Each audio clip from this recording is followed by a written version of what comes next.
If you have one God, one offer of eternity that exceeds everything you've ever wanted, with one opponent, would you ask for it? Or just What's up, Restoration Nation? This is Pastor Steve Harris, and I'm joined by my lovely wife, Anna Marie. Hi there. How is everyone? And this is the grind. Mm-hmm. Thanks for joining us today.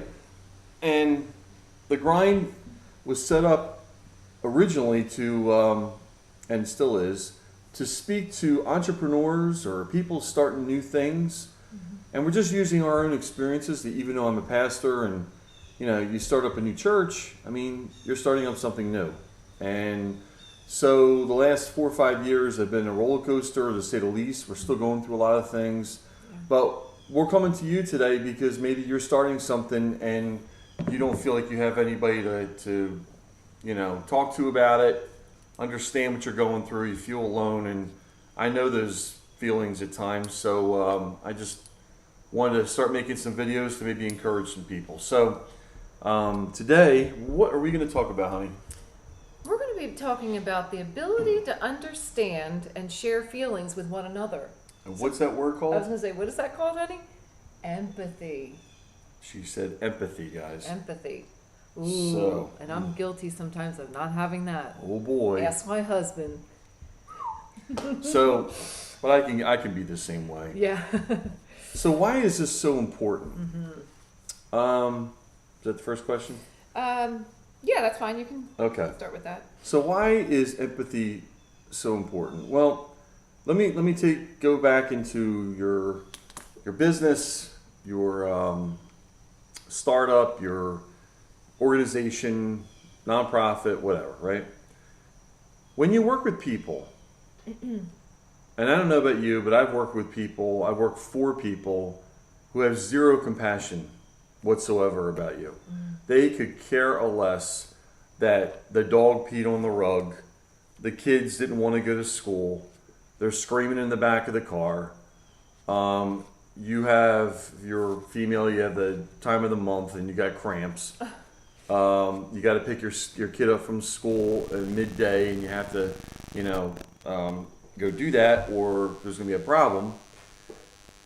They don't care. They are paying you to do a job and they expect you to be there to do the job. Now, that's fair enough, but there's going to come a time where when you get the opportunity, you're going to look for another job or somebody approaches you about a job and you're going to take it because you're going to get sick and tired of being treated like a digit. And money will only get you so far. Mm-hmm.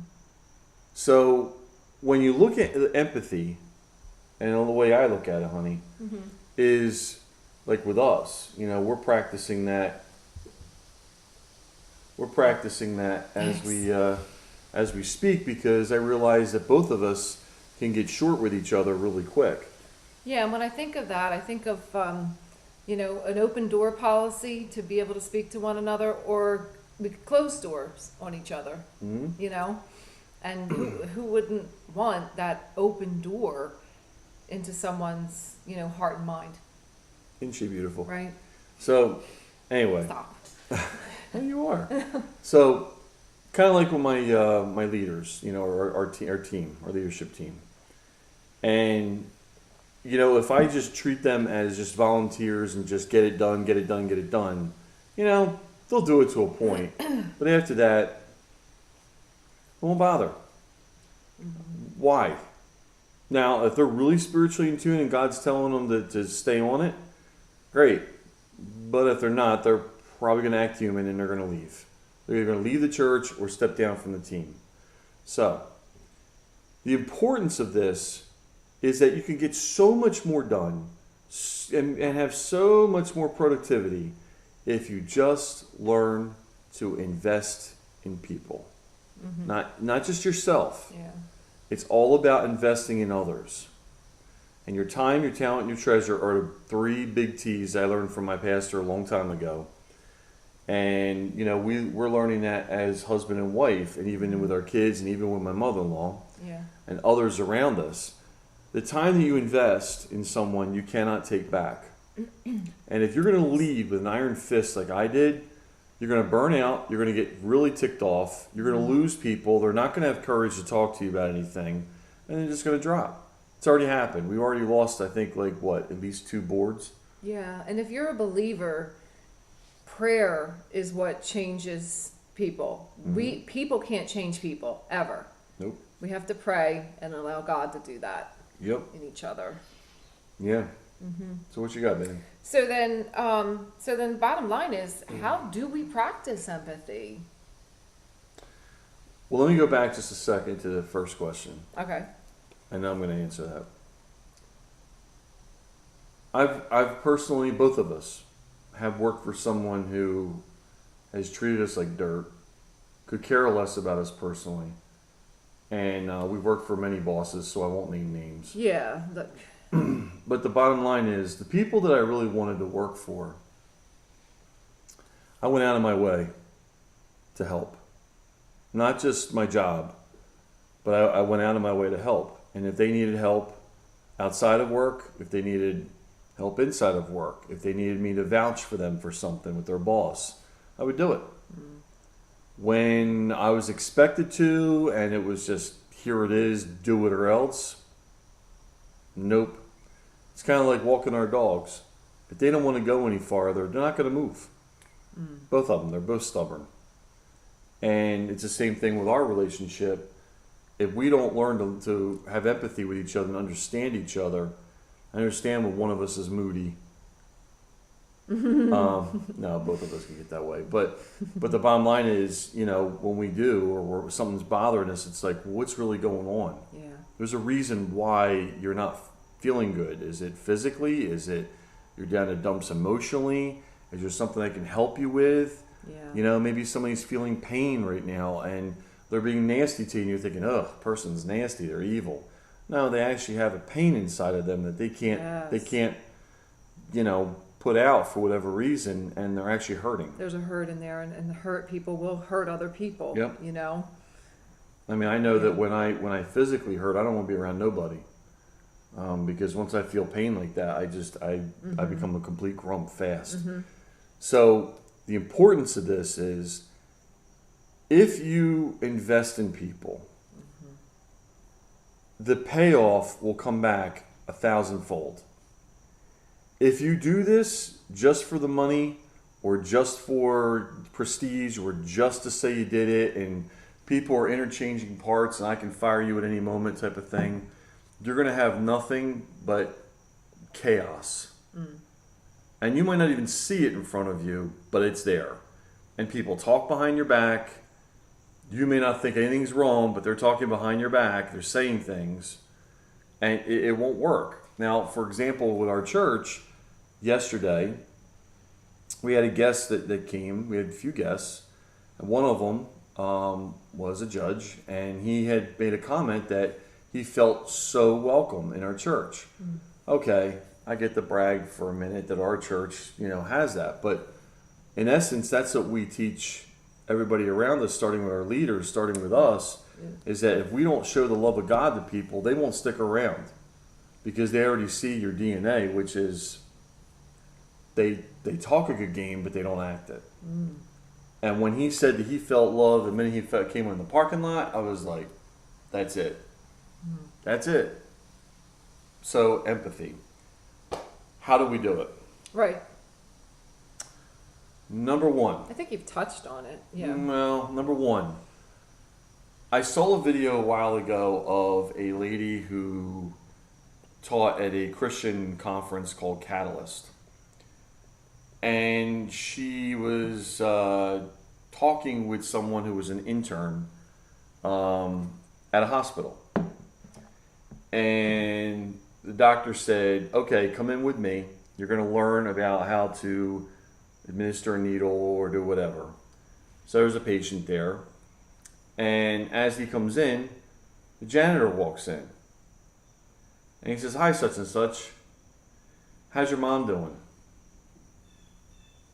And they start talking. Another nurse comes in and goes, hey, such and such. How's your son doing in school today? Doing better? Feeling better? And she said that she was blown away. why would this doctor care enough about a janitor or a nurse? Because he had empathy.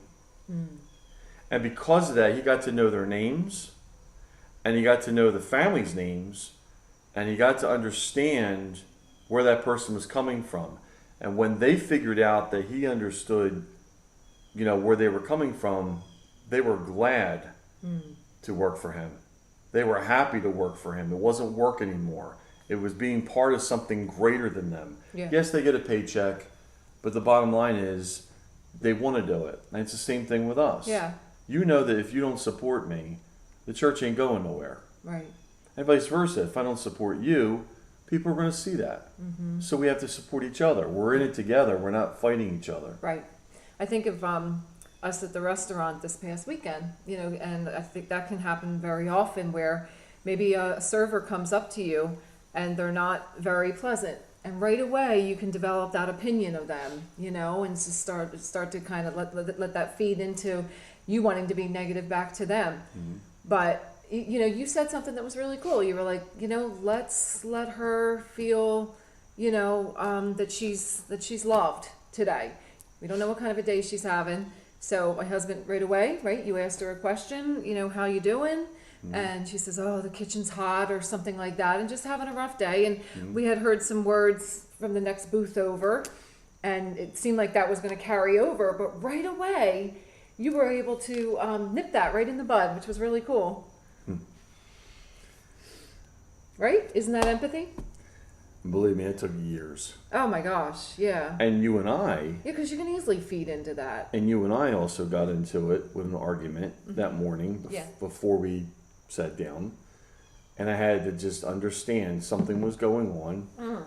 You just lost your brother. I was thinking about that too, because you were like, you said that question. So what's really going on? Because I was like steaming with some stuff inside, and that made me open up. I had a choice whether I was going to just continue to stay that way or allow that question to open me up, and start telling you stuff. So if we don't do exercises to understand people and to really show that we care, they're going to see it right away. They'll see phony immediately. And yeah, they'll put up with it for a time. And some people put up with it for a long time, not even, and possibly even their life. But not really that these days. A lot of the older factories, everybody knew each other, especially here at Millville. A lot of people worked at Wheaton. It was family. It was family that owned it. It was family that worked there. And everybody knew each other. In Kimball, they had a bowling alley that people could go bowl either after work or during their lunch break. Things like that you can use to bond. Yeah. And so to kind of wrap it up, I think out of all the things I've ever learned and ever heard about leadership, or just about character in itself, I think empathy was one of the things I've really missed. It's a hard practice for me some days. Some days it isn't, but some days it is when I think there's other things going on with a person and they're trying to pull the now give me sympathy card, and they're doing it to manipulate. And that I can't handle. But when it's true empathy, I just take a step back and just say, what would I feel like if I was in their shoes? How would I react? And then start from there. Yeah. So in closing, if you really want to keep, and by the way, employee retention will save you a lot of money. Rather than have to fire someone, rehire someone, train someone, bring them in all over again and do all that, it's not worth it. It doesn't pay to be brash with people. And the last thing is, with our church, we're trying our best to act out our faith. We're trying our best to show people empathy, to show them that they're not just part of a church or part of a movement. We're doing things. And, we're there. We're there on the forefront trying to help people. So, we want to make sure that if people are disgruntled in our church, it's going to show. And so we don't want that. We want people to be real, but to get help. Okay? Yeah. So that wraps it up for today for The Grind. And Anna Marie and I just really thank you so much for joining us today. Thank you. And finally, we got a little bit of cool weather. So it's nice to be out here. So, honey, That's it, isn't it, It's baby? good to see you all. All right.